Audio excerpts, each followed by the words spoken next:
Cards on the table, Chew is not a new series. Nope. It began its publication in 2009 and has gone on to critical acclaim, becoming a New York Times bestseller and winning an Eisner Award for Best New Series. Yeah, absolutely. But you know what? I never read it until recently. No. Because when something becomes hugely popular, you know what? I'm an awkward person. You I'm are. as likely as not to just avoid it and read something else. And I read a lot of comics and, occasionally you miss them. It's true. You miss one. Yeah, and you know what? If we missed it, there's a chance you missed it as well. Hence, the review. Chew, Volume 1, Taster's Choice, tells the story of police officer turned FDA agent Tony Chew, a regular guy with a rather extraordinary talent. Tony is a chibopath, a person who can gain psychic impressions from food.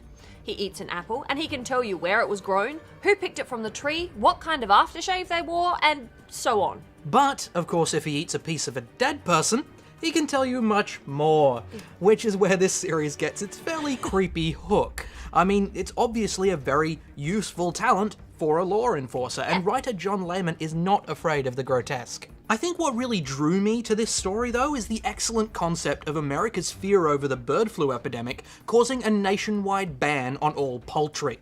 Chicken becomes the most taboo of contraband, and the FDA becomes the most powerful agency in the country. And the whole focus on food, this story really makes you consider it in a very different way. Beyond Tony's psychic gift, we also meet a woman named Amelia Mintz, who is a Sabo-scrivener, which means she can write about food in a way that makes people actually taste the food that she describes. Which is just the beginning of the inventive weirdness of this series. Yep. And also, Rob Guillory's artwork is really effective. There's a great sense of motion, particularly in the action scenes, and the character models are unique to say the least. Mason Savoy, Tony's partner in the FDA, is a personal favourite. He's described in the character sketches as the love child of Orson Welles and a grizzly bear.